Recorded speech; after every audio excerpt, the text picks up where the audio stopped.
Всеукраїнський радіодиктант щорічно об'єднує українців з різних куточків світу. Цьогоріч до традиційного диктанту вирішили долучитися і у Празі. Співробітники посольства України у Чехії разом з моїми колегами перевіряли свою грамотність. В головному офісі української амбасади у Празі готуються до 18-го всеукраїнського радіодиктанту, щоб написати його разом з усією Україною. Текст лунає з радіоприймача. Крила України. Послухайте перше речення диктанту, його треба записувати з абзацу. Одним із тих, хто писав диктант у Празі, був Андрій Яворський. Він працює в економічному відділі посольства.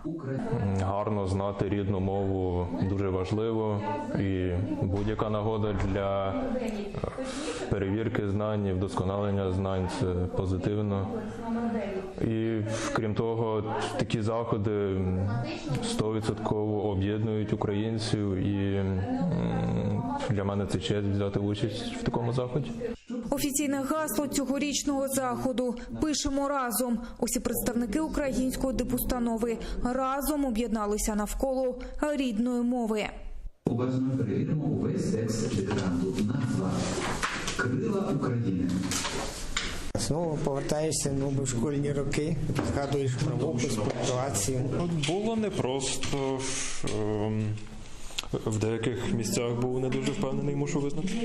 Це перший досвід робітників амбасади у написанні всеукраїнського диктанту. Посол України у Чехії Євген Перебійніс вважає, що цей захід покликаний не стільки з'ясувати, чи добре його учасники знають українську мову, як продемонструвати єдність з усіма, хто любить і шанує українське слово.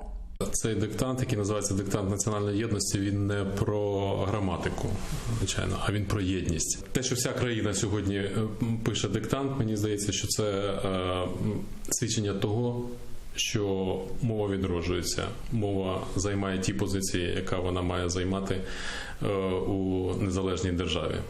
Усі охочі відправлять тексти на перевірку у Київ. Результати цьогорічного радіодиктанту будуть відомі упродовж місяця. Софія Бляєва, Заман АТР, Прага, Чеська Республіка.